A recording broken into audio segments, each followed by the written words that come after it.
Nandito tayo mga chupapi para magkaroon na naman tayo ng sound test, sound check para dito sa Austin Racing na canister. Para dito sa C200S natin na pag-aari ni Sir Jun. Jun! Shout out Sir Jun!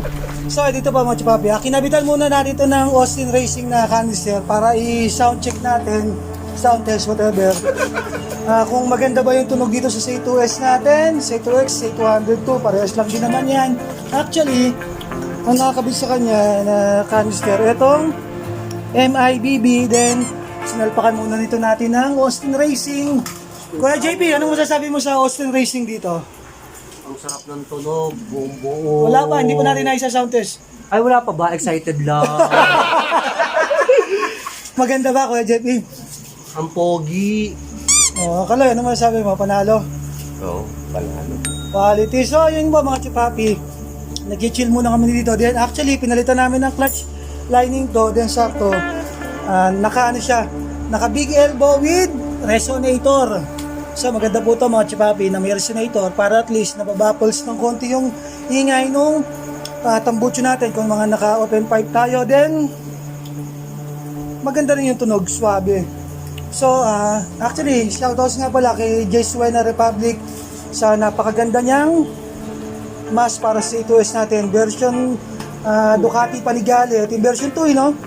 Version 2 ng Ducati Panigale full mask. Shoutouts J. Suena Republic. So, hindi tayo magpaligiligo. I-sound check na natin to.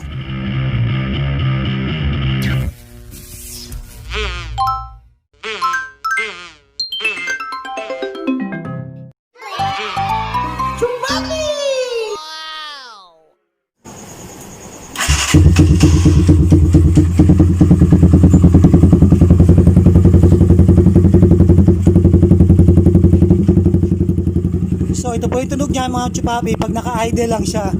Pakinggan muna natin habang naka-idle.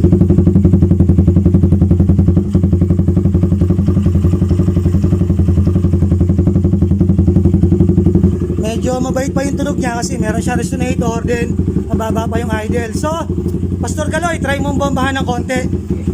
Konti lang ha.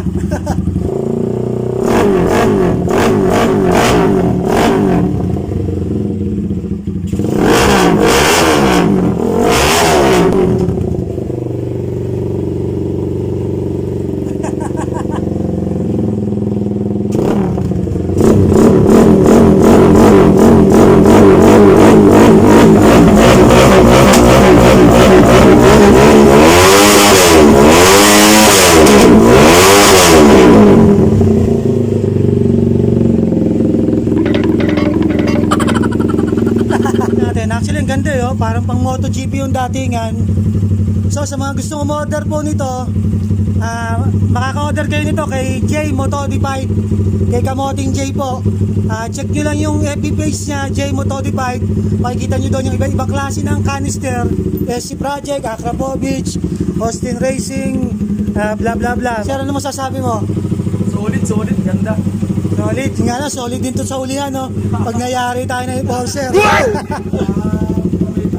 Oh, yun nga lang mga chupapi. Ano to, lagpas na to sa 115 decibel na required ng LTO.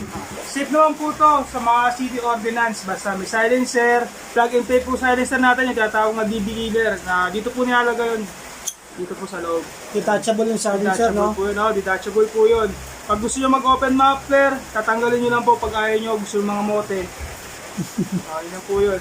So, safe naman sa ulihan yan. Basta may silencer. Yun. Hanggang dito na lang tayo mga chupapi ha. Isang vlog lang to. Siningit ko lang habang nagkakalikod kami. Shoutouts kay Kuya JP sa RNJ RTW online shop sa Facebook. Check nyo po yung Facebook niya. Mga gusto na mga pek-pek shorts na madaling isuot. Madaling hubarin.